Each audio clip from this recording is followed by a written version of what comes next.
Hello friends, welcome to our channel. இன்னைக்கு பதிவில் வீட்டில் இருக்க வெறும் அப்பளத்தை வச்சு ரொம்ப சுவையாக கறி கோலா உருண்டை குழம்பு மிஞ்சக்கூடிய சுவையில் ஒரு சூப்பரான ஒரு குழம்பு ஐட்டம் எப்படி சிம்பிளாக எப்படி குயிக்காக செய்கிறது அப்படின்னு பதிவில் பார்க்கலாமாங்க. இந்த குழம்பு செய்கிறதுக்கு இந்த மாதிரி நான் ஒரு 5-6 அப்பளம் எடுத்துருக்குறேங்க. எந்த அப்பளம் வேணுனாலும் எடுத்துக்கலாம். இந்த அப்பளத்தை நாம் இந்த மாதிரி உடைச்சி இதை மிக்சி ஜாரில் சேர்த்த போகிறோம். அப்பளத்தை உடைச்சி எடுத்தாச்சு. இதை நான் நைஸாக பொடி பண்ணி பவுட்ரு பண்ணி எடுத்துகிட்டு வந்துடுறேன். பாருங்கள், இந்த அளவுக்கு இதை நைஸாக நாம் பொடி பண்ணிட்டோம். இதை நான் ஒரு பவுலுக்கு மாற்றிக்கிறேன். இந்த மாதிரி அப்பளப்பொடி ரெடியாக இருக்குது. இப்போ இது தனியாக இருக்கட்டும். அதே மிக்சி ஜாரில் ஒரு கைப்பிடி அளவுக்கு நான் மல்லி இலை சேர்த்துக்கிறேன். அதில் 2 பச்சை மிளகாய் சேர்த்துக்கிறேன். 1 இன்ச்சு இஞ்சியை பீஸாக கட் பண்ணி வச்சுருக்கிறேன், அதையும் சேர்த்துக்கிறேன். இதில் ஒரு 1/4 கப் அளவுக்கு தண்ணி சேர்த்துட்டு நான் நைஸ் பேஸ்ட்டாக அரைச்சி எடுத்துகிட்டு வந்துடுறேன்.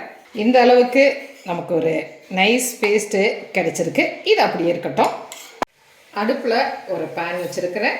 இதில் நான் இன்றைக்கி 2 டேபிள் ஸ்பூன் அளவுக்கு நெய் சேர்த்துக்கிறேன். இது நெய் சேர்த்தும் பொழுது ரொம்ப நல்ல டேஸ்ட்டாக ஒரு வாசமாக ரொம்ப டேஸ்டியாக இருக்குங்க. நெய் காஞ்சிருச்சு. இதில் நான் ஒரு 7-8 பூண்டு பல்ல பொடியை கட் பண்ணி வச்சுருக்கிறேன். அதோட சேர்த்துக்கலாம். 1 நிமிஷம் வதங்கிருச்சு. இதில் நான் 1/2 டீஸ்பூன் அளவுக்கு ஜீரகம் சேர்த்துக்கிறேன். ஜீரகம் பொரியட்டும். ஒரு 2 மீடியம் சைஸ் பெரிய வெங்காயத்தை எடுத்து கட் பண்ணி வச்சுருக்கிறேன். அதை நான் மிக்சி ஜாரில் சேர்த்துட்டு லைட்டாக ஒரு ஓட்டு ஓட்டிட்டு வந்துடலாம். பூண்டு ஜீரகம் நல்லா வதங்கிருச்சு. இதில் நம்ம அந்த மாதிரி அரைச்சி வச்சுருக்க வெங்காயத்தை சேர்த்துக்கலாம். சும்மா 1-2 வெங்காயத்தை தட்டிட்டேன்னா ஆனியன் சீக்கிரமாக வதங்குறதுக்காக அந்த மாதிரி பண்ணியிருக்கேன். அதனால் இந்த தட்டி வச்ச வெங்காயத்தை இதில் நம்ம சேர்த்துட்டு இதையும் நல்லா வதக்கிக்கலாம்.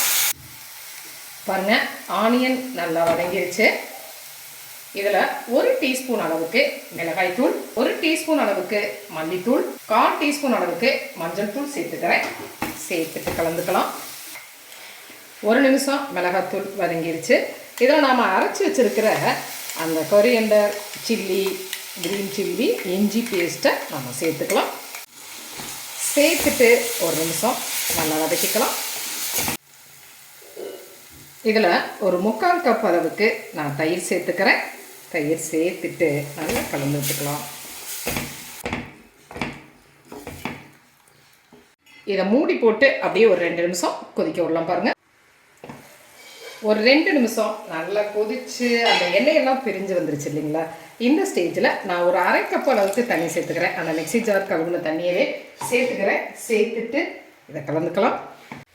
இதில் தேவையான அளவு உப்பு சேர்த்துக்கிறேன். உப்பு சேர்த்துட்டு இதை கலந்துக்கலாம். பாருங்கள், இன்னுமே நம்ம கொஞ்சம் தண்ணி சேர்த்துக்கலாம். ஏன்னா அந்த உருண்டைகள் சேர்க்கும்போது குழம்பு தண்ணியாக இருந்தாலுமே நல்லா கெட்டி ஆகிடுங்க. அதனால் இன்னும் கொஞ்சம் நான் தண்ணி சேர்த்துட்டேன்.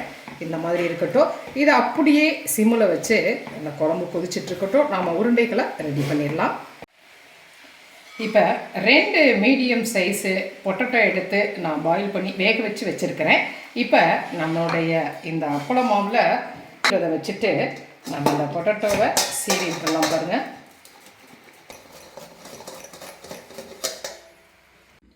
பொட்டேட்டோவை நல்லா சீவிட்டோம். இதில் நான் ஒரு 1/2 டீஸ்பூன் அளவுக்கு மிளகாய்த்தூள் சேர்த்துக்கிறேன். ஒரு 1/4 டீஸ்பூன் அளவுக்கு மஞ்சள் தூள் சேர்த்துக்கிறேன். 1/2 டீஸ்பூன் அளவுக்கு உப்பு சேர்த்துக்கிறேன். 1/2 டீஸ்பூன் அளவுக்கு ஜீரகம் சேர்த்துக்கிறேன். சேர்த்துட்டு இதை நல்லா ஒன்று சேர்த்து பிசைஞ்சுக்கலாம். உருளைக்கிழங்கு சேர்க்கும்போது ஒரு நல்ல சாஃப்டாக ஒரு நல்ல டேஸ்ட்டாக இந்த உருண்டைகள் நமக்கு கிடைக்குங்க. ரொம்ப ஒரு சூப்பர் ரிச்சான ஒரு டேஸ்ட்டில் இருக்கும். இதை நம்ம ஒன்றா சேர்த்து பிசைஞ்சுக்கலாம். இந்த ஸ்டேஜில் இதில் நான் ஒரு 2 டேபிள் ஸ்பூன் அளவுக்கு கடலை மாவு சேர்த்துக்கிறேன். சேர்த்துக்கிட்டு பிசைஞ்சுக்கலாம். நல்லா கையை வச்சே பிசைஞ்சுக்கலாங்க. அப்போ தான் நல்லா ஒன்று சேர்த்து நம்மளால் பிசைய முடியும். பாருங்கள், இதில் நான் இப்போ 2 ஒரு டேபிள் ஸ்பூன் அளவுக்கு எண்ணெய் சேர்த்துக்கிறேன். தண்ணி எதுவும் சேர்த்த வேண்டாம். எண்ணெயும் சேர்த்துட்டு இதை நல்லா பிசைஞ்சிட்டோம்னா மாவு ஒரு சரியான பதத்துக்கு வந்துடுங்க. இதில் எந்த தண்ணியும் சேர்த்த வேண்டியதில்லை. நம்ம அந்த பாயில்டு பொட்டேட்டோ வேக வச்ச உருளைக்கிழங்கு சேர்த்துருக்கோம் இல்லைங்களா? அதனால் இதுவே போதுமானதாக இருக்கும். இந்த மாதிரி நம்ம நல்ல ஒரு சாஃப்டாக இதை பிசைஞ்சு எடுத்துட்டோம். இதை நாம் வந்து கையில் கொஞ்சம் எண்ணெய் தடவிட்டு ஒரு குட்டி குட்டி பால்ஸாக உருட்டி எடுத்துடலாம். பாருங்கள், இந்த அளவுக்கு ஒரு நல்ல சாஃப்டான உருண்டைகளை இதை உருட்டி எடுத்துடலாம். எல்லாத்தையுமே குட்டி குட்டி பால்ஸாக நம்ம எடுத்துக்கலாம். பாருங்கள்,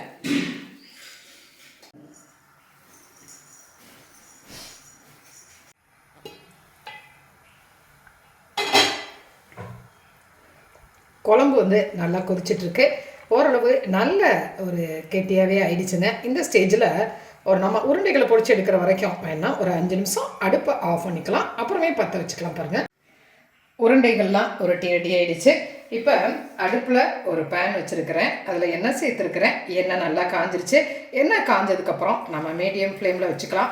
வச்சுட்டு இந்த பால்ஸ் எல்லாம் இந்த எண்ணெயில் சேர்த்துடலாங்க. சீக்கிரமே பொரிஞ்சிடும்.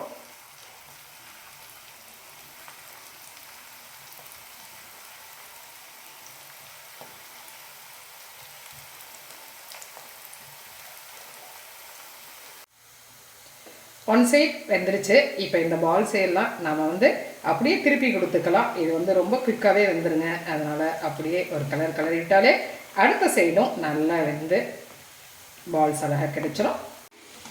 நல்ல ஒரு பொன்னிறமாக அந்த உருண்டைகள்லாம் வெந்து ரெடி ஆகிடுச்சுங்க.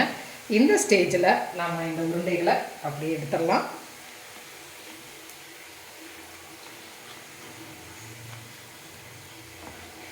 பாருங்கள், எவ்வளோ அழகான எவ்வளோ ஒரு சாஃப்டான உருண்டைகள் கிடைச்சிருச்சு. இதை அப்படியே நம்ம எடுத்துடலாம். இதே மாதிரியே அடுத்த உருண்டைகளையும் பொரிச்சு எடுத்துக்கலாம்.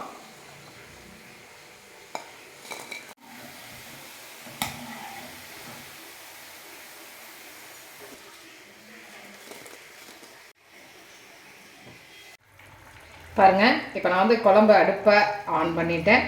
இந்த குழம்பு வந்து இந்த அளவுக்கு கொதிச்சிட்ருக்கு இல்லையா? இந்த மாதிரி கொதிச்சிட்ருக்க ஸ்டேஜில் நாம் பொரிச்சு வச்சுருக்கிற உருண்டைகளை எல்லாம் இதில் அப்படியே சேர்த்துடலாம்.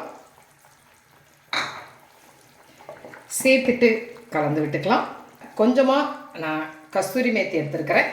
அதை கையால் நல்லா க்ரஷ் பண்ணிவிட்டு இந்த குழம்புல நான் சேர்த்துக்கிறேன். பாருங்கள், சேர்த்துட்டு கலந்து விட்டுக்கலாம். பாருங்கள், ஒரு கமகமான ஒரு நல்ல வாசனையோட அந்த உருண்டை குழம்பு ரெடி ஆகிடுச்சு. இந்த ஸ்டேஜில் இதை நான் வந்து கொஞ்சமாக மல்லி இலை சேர்த்துக்கிறேன். சேர்த்துட்டு நம்ம அடுப்பை ஆஃப் பண்ணிடலாம். சுவையான ஒரு சூப்பர் டேஸ்ட்டில் பாருங்கள் ஒரு குழம்பு, உருண்டை குழம்பு ரெடி ஆகிடுச்சு. மட்டனில் வந்து நம்ம கொத்துக்கறி வச்சு ரொம்ப சுவையாக ஒரு கோலா உருண்டை குழம்பு செய்வோங்க. அந்த கோலா உருண்டை குழம்பு மாதிரியே இந்த குழம்பும் ஒரு நல்ல அப்பளத்தை வச்சே, வீட்டில் இருக்கிற பொருட்களை வச்சே ரொம்ப சிம்பிளாக ரொம்ப டேஸ்ட்டாக செய்யலாம். இது எல்லாருக்குமே ரொம்ப பிடிக்குங்க. இது சாதம், சப்பாத்தி, பரோட்டா எல்லாத்தோடையுமே தொட்டு சாப்பிட்றதுக்கு ஒரு நல்ல டேஸ்ட்டாக இருக்கும்.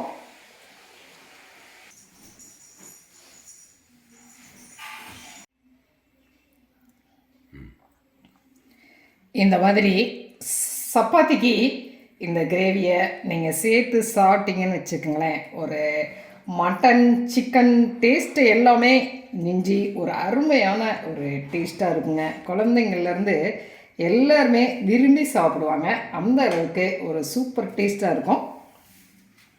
ஒயிட் ரைஸ்க்கு சேர்த்து சாப்பிட்றதுக்கும் டேஸ்ட்டாக இருக்கும். பாருங்கள்,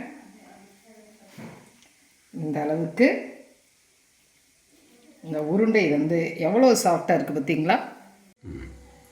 ரொம்ப சுவையாக ஒரு டிஃப்ரெண்ட்டான டேஸ்ட்டில் ஒரு உருண்டை குழம்பு ரெடி ஆயிடுச்சுங்க. செஞ்சு பார்த்துட்டு உங்களுடைய கமெண்ட்டை சொல்லுங்கள். இந்த பதிவு உங்களுக்கு பிடிச்சிருந்துச்சா சப்ஸ்கிரைப் பண்ண மறக்காதீங்க. லைக் பண்ணுங்கள், கமெண்ட் பண்ணுங்கள், ஷேர் பண்ணுங்கள். மற்றும் ஒரு பதிவு உங்களை மறுபடியும் சந்திக்கின்றேன். நன்றி.